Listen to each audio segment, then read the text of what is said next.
Hello and welcome to the Book Refuge. My name is Jen. I am so excited to be bringing you a book review tonight of Brightly Burning by Alexa Dawn. So if you recently just watched my book haul, you'll know that I was so excited to start this, even though I have I'm currently reading 6 other novels. I heard what this book is about through Instagram. I saw someone post about it and I had to go and buy it that day, and then I had to start reading it, and I finished it in under 24 hours, and I decided, what the hey, let's film the video right now because I have a lot of feelings. I have some issues with it, but they didn't take away from my enjoyment in it. I'm skirting around the thing. Brightly Burning, this is a retelling of Jane Eyre in the future and in space. It's so exciting. So I'm going to do a little non-spoiler section, and then I'm going to get into some spoilers because I really can't wait to talk about this. Especially if you love Jane Eyre, you will like this. Even the little issues that I had, again, they weren't enough to throw me out of it. And some of them are issues that are issues with Jane Eyre itself as a novel. So, when you're doing a retelling of something, sometimes you bring those old issues with. But anyway, this book was so fun. So I want to get into my notes about it. I'm going to set it behind me here. Beautiful. And I have some notes right here, so don't mind me, but I want to make sure I touch on everything, and sometimes I get rambling all over, and this one, it was really hard not to gush about it, so I made sure that I wrote it down first. So first, I want to start by saying, for the non-spoilers, that this is a pretty faithful retelling of Jane Eyre. It hits all the main story beats, but here's kind of where it differs, and I'll explain that. So the main character, her name is Stella Ainsley, and the setting is in the future and in space. And everyone's in space because Earth has been in an ice age for the last 200 and some years, and it isn't safe for people to live there because it's too cold. Everything's iced over. So everyone took to the sky. It kind of reminded me of that Doctor Who episode in season 5 with Matt Smith, where they're on the New London that's like on the back of the sea whale or whatever it is. It's a little like that is what it had me thinking of, because it's different cities, different classes of ships, different levels of ships are all orbiting the Earth, and they're trying to wait it out until it is warm enough to go back to Earth. So the main character, Stella, she is on a ship called the Stalwart. It is an agriculture ship. It is descendants of farmers who are from Middle America, I think, kind of area. She actually didn't originate on this ship. She's from another ship called the Empire, which had, the British Empire, Great Britain on their ship. And when she was a child, a plague had went through that ship and killed her. Her father died in an accident, and then her mother died by killing herself, and then her uncle, who she was staying with, would be, the Aunt Reed from Jane Eyre. Her husband died, which that husband was her mom's brother. So then Aunt Reed doesn't want to take care of her anyway, and she gets her shipped over to the Stalwart because they needed young people to start learning their trade so that they could keep going. So she's been living on this ship for 6 years. Her and her best friend George, who were orphans together and got sent there. And she is an engineer for the ship, as well as she teaches history and science classes to the kids there. She's 17 years old. So that's kind of like how things are set up for her. And she's been applying to get onto other ships because the ship that they are on, when the ships can't hold up anymore, they get decommissioned, and they have to either try to land on Earth and try to survive where it's inhabitable, or the people die. And that's one of the things in the book that is a little sketchy, is they never fully let it sink in that, if this ship gets decommissioned, everyone is going to die who's on it. And, the government makes that decision and then just stops giving them resources, and they have to either risk it on Earth or die. So it's kind of a really dark thing that they don't get into too much. They In the end, they talk about it a little bit, but I was really shocked by like, wow, this is super dark. So anyway, that's kind of the setup. Stella has been applying on other ships to try to get a teaching position, and she applied to 3 different places, and 2 of them turned her down, and the last one, a ship called the Rochester, hires her to be a governess to the 1 child on board. So they don't give her much warning. She has 2 days before they're going to pick her up. She says goodbye to the few friends she has there, and she takes off on the ship to go meet the ship, the Rochester, which actually orbits the moon instead of orbiting Earth with everyone else. It's kind of out there on its own, orbiting the moon. And she goes to meet the small crew. There's 8 people that live there, including the little girl. There is someone who, her name is Mary Hamada, who is the ship doctor. There's Lieutenant Grace Poole. There is the captain, whose name is Iris. And then there is a few other people who work on there as well. And this ship is so vastly different. It's a really rich private ship. There was rationing of water and food, and they were running out of those things. And now she can take a shower whenever she wants. She can eat and drink as much as she wants. She's basically in paradise, and all she gets to do is take care of this little girl, Jessa, who is so sweet. Like, I really like her. I like Adele too in the original, but she is really spoiled and really kind of selfish. And this Jessa is so sweet. Like, she's so smart, and I just really like her. And so also in this story, a couple more non-spoilery things here is that Rochester, the character of Rochester from Jane Eyre, Rochester is the name of the ship now, and the name of the captain of that ship, his name is Hugo Fairfax. And if you're a fan of the books, you know why his name might be Fairfax, because his name was actually Edward Fairfax Rochester. Name actually, you know, of course, comes from somewhere in there. And he is only 19, and Jessa is his sister. So instead of being this old curmudgeon-y man, he's kind of a young, jaded captain of the ship who needs someone to help teach his sister. So that's the setup of this. Again, it's a pretty fair crossover. One of the better differences, like my favorite like twist part of it, is the secret on the ship is different, as you might have guessed when I said that he's 19 and not 40 like in the original. But I don't want to give that away because it's one of the few things that's different. So in the non-spoilery part, I don't want to tell you what the twist is, but it was, I kind of guessed it pretty early on. And when you're reading it, I think you'll guess it too. But it was cool, and I liked that was what the secret was. So that's all I'm going to say for the non-spoilery part, because I really want to get into my notes about the spoilers.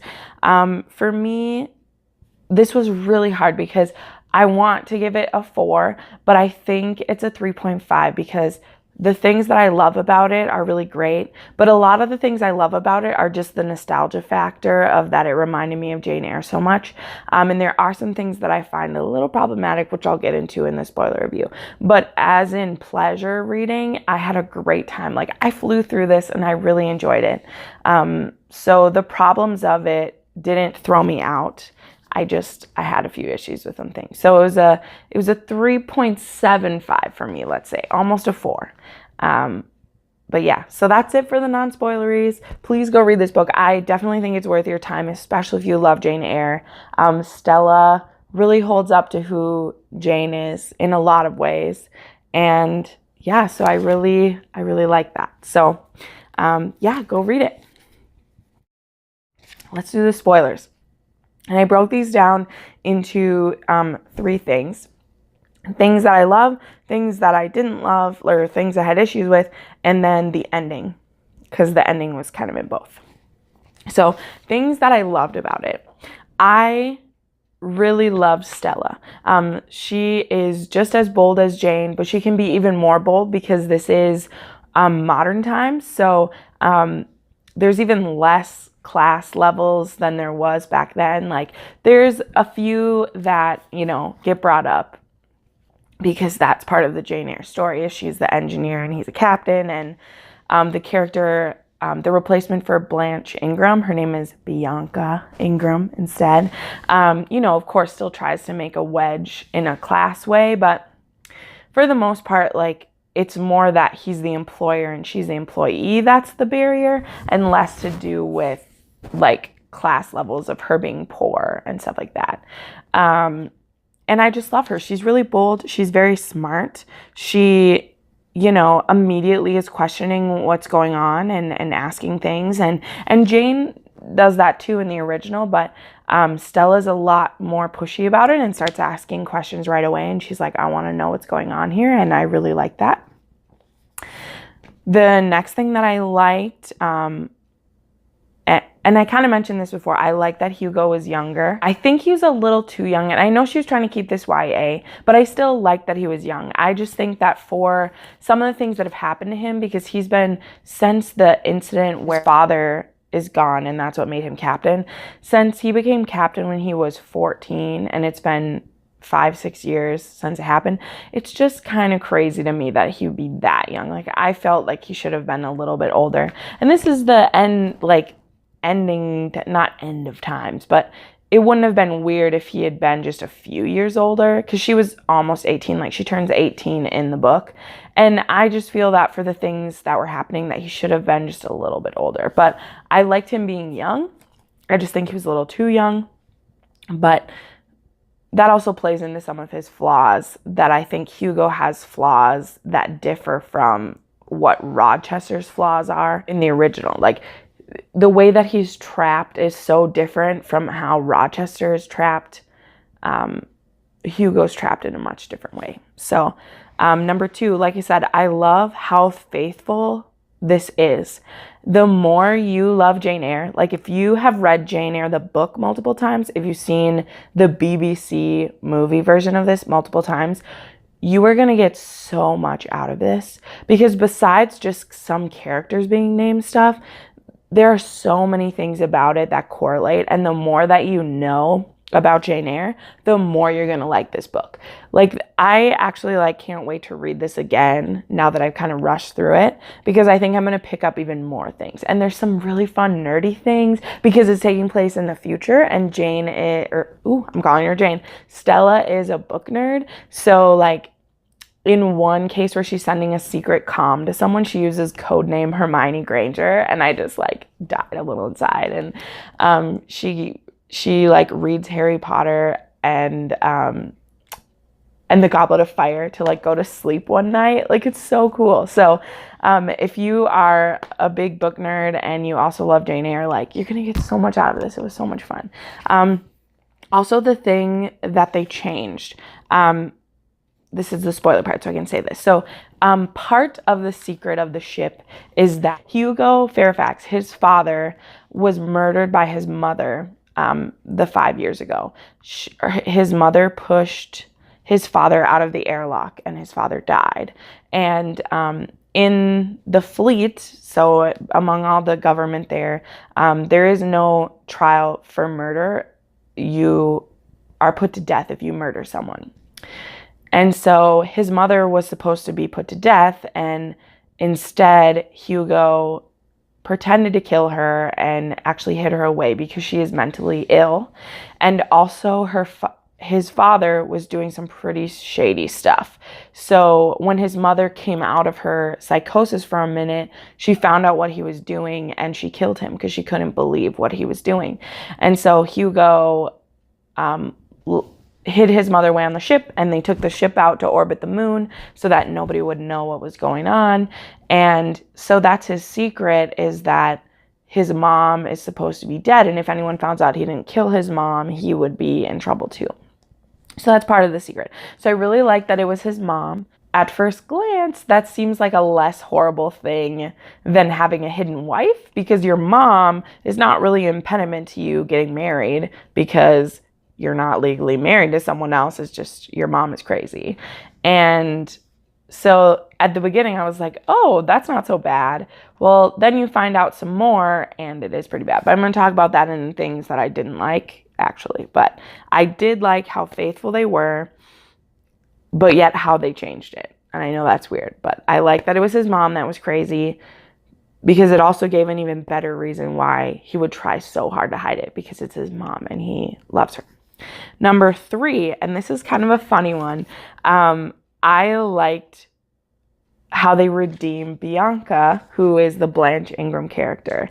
And in this scenario, Bianca is looking to marry Hugo because they were friends when they were younger. And Hugo kind of liked her back then.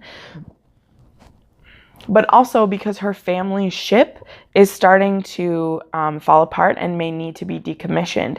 So in order to save her family and all the people that live on her ship, she's looking to marry Hugo so that they can merge onto his ship and all those people will be saved. So you don't like her, but she has a legit reason for trying to marry Hugo. And she does all the annoying and idiotic things that Blanche does, but Bianca has a really good reason for wanting to marry him. And they were friends when they were young too. This isn't some man who's 40 years old and she's throwing herself at him to get his money. She's legitimately trying to save people. And instead of marrying some old creepy guy to get on a ship, she wants to marry her friend. That was her friend when she was young. Hugo does the same type of thing Rochester did with trying to manipulate Stella into admitting she has feelings by waving Bianca under her nose. And, again, that'll be in some of the things I don't like later on. But again, that's something I don't like from the original, and it's carried on to this. But Bianca herself, she actually has a redeeming moment at the end of this, not just a moment, a good section of it, where she actually thanks Stella because she didn't want to marry Hugo.